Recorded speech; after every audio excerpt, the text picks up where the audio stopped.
It's Friday.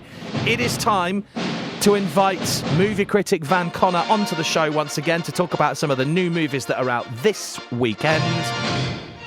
And here he is. Good afternoon, Van Connor. How are you?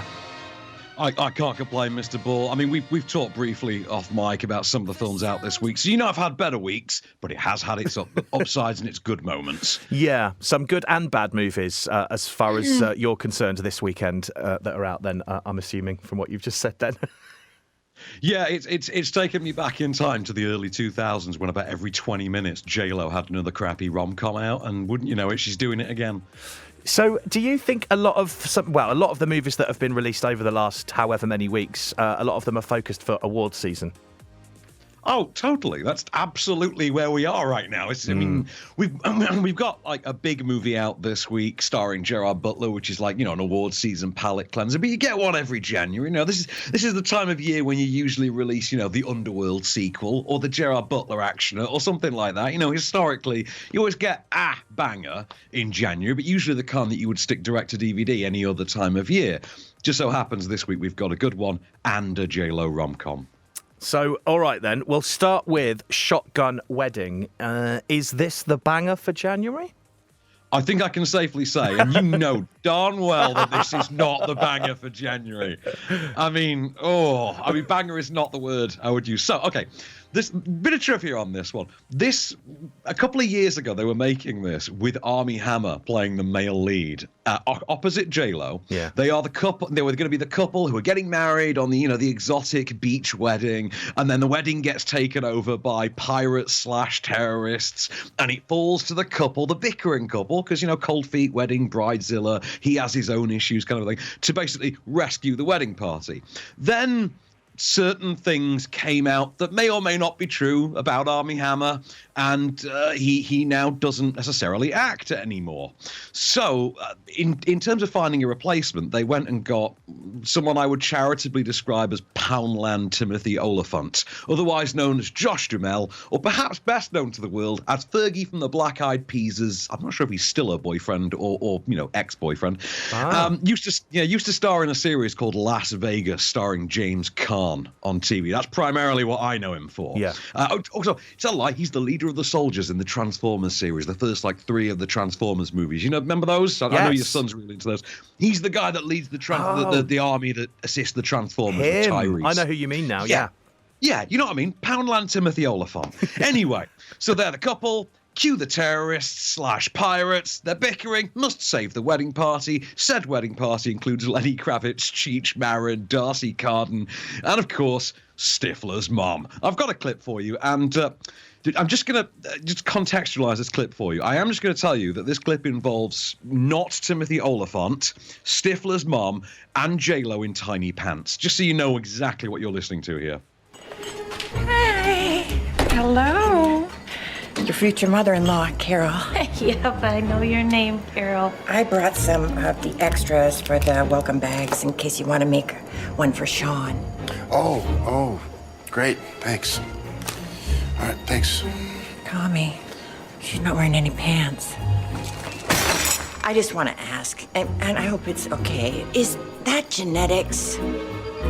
Or is it like Pilates? Oh, Mom, now's not the time. Stifler's mum, wasn't she also in Reese Witherspoon's movie? What was it called? Legally Blonde. That's it. Yeah, she was also in Legally Blonde. Thing is, now she's having a moment because she just won a Golden Globe for starring in The White Lotus. So all of a sudden, everyone knows her name. Yeah. And the weird thing is, I'm thinking, this is literally the woman who a certain adult entertainment industry term was named after. If you know the American Pie series, there is literally an industry term that is born entirely of this actress. Yeah. She's one of the only reasons to enjoy this movie, and I say that's a low bar. The enjoyment here is not plentiful. This is a rom-com that offers next to nothing in the way of either rom or com.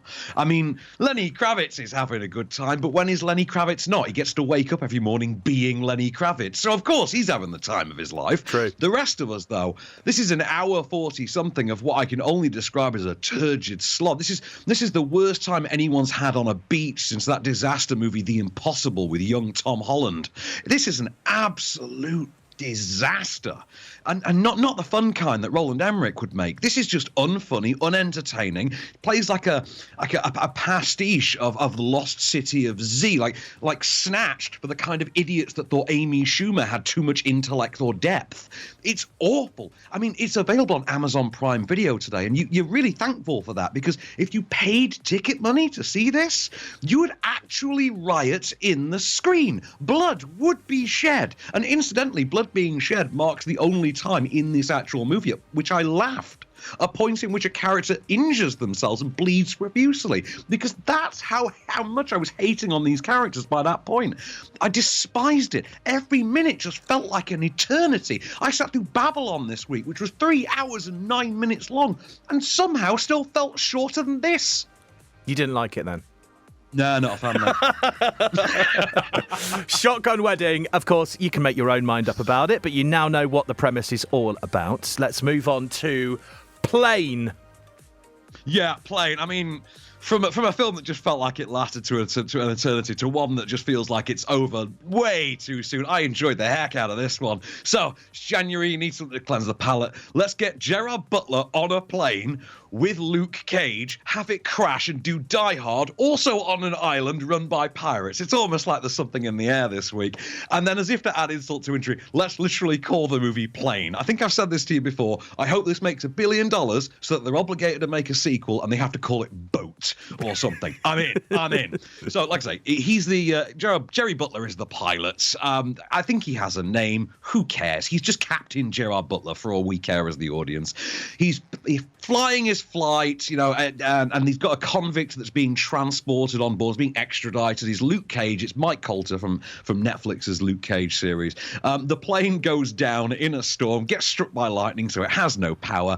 And no sooner can you say Flight of the Phoenix than basically they have to go and find a radio to call for help on this island that's swarming with vicious AK-47 Jeep driving, long-haired, wife-beater, clad pirates. And it falls to Jerry Butler and Luke Cage to team up. Of course it does. And save the day, of course. I mean, it's one of those movies in which no sooner have they crashed than Gerard Butler, for no reason whatsoever, just takes out like a muscle shirt and changes clothes. And you're like, I don't know why you're doing this, but you know what? It's a Gerard Butler movie. It's January. Have a listen to what happens when Jerry Butler tries to call his daughter for help. Yeah, sweetheart, it's me. I'm okay. Now, don't talk, just listen, because we might cut out, okay? Quick, grab something to write with. Danny, not now, Aunt Carrie. Is that your dad? Yes. Danny, when are you, Brody? Okay, I got it. We've gone down, all right? I want you to write what I say and get it to Trailblazer immediately. Okay. All right, we're on an island somewhere in the Jolo cluster in the Sulu Sea. Okay, now we have no radio. And I don't know what island we're on. I mean, I do like the sound of this, and I think you said to me before coming on air, it doesn't try to be something it's not. It's just is what it is. It is what it is. And the thing is, when you contrast that with Shotgun Wedding, which is, that's a stupid movie, this is actually even stupider, but at least has the decency to be entertaining with it. At least, when it's an action thriller that is, thrilling and offers action, as opposed to rom-com, neither rom nor com. I can say, it's just Jerry Butler doing what he does well. He's Jerry Butlering like no one else can. I mean, he's tied with Statham for the action star of this century, really. I mean, because obviously we had Keanu for a decade or so before the millennium. But in terms of who's arisen this century, it falls to the Stath and Jerry Butler, if we're being honest. And I think Butler's edging ahead at this stage. I think the cast are all good fun. Mike Coulter, aka Luke Cage, he holds himself accordingly, does quite well in this. This seems to have been cast, I think, at a point a couple of years ago when they thought that he might actually break out as a really big star on the back of Luke Cage. Obviously, that didn't work out for the guy. But on the back of this, it's a shame that didn't happen. It's, like I say, it's paint by numbers, action cliches, but it knows that it's doing it. It has that wink and a nod all the way through. I saw this with a friend of mine. There was a point very early on in which Gerard Butler just casually mentions, my daughter's, her mom's not really with us anymore. She passed away like a year ago. And my friend and Zara and I just turned to each other and went, yeah, of course she did, in complete unison, because it's that movie. Like I said, no sooner have they crashed than he's just changing into a muscle shirt. Come Cuz movie. You know, it's one of those. Like I say, Flight of the Phoenix meets Die Hard. What more can you ask for? Yeah. Tight and tidy. It's directed by Jean-Francois Richet, who gave us the Mayreen movies. Like I say, absolute banger. It clocks in 105 minutes thereabouts. Just a blast to watch. No one's expecting a franchise on the back of this. No one's going in expecting this to be like nominated for Golden Globes in a year's time or anything like that. No one is expecting Shakespeare. And I say that knowing full well that Gerard Butler actually didn't do bad in a Shakespeare movie once. You know, I saw Coriolanus, all I'm saying. There's one thing I'd ask. If you had the budget, would there be anything you'd change about this movie?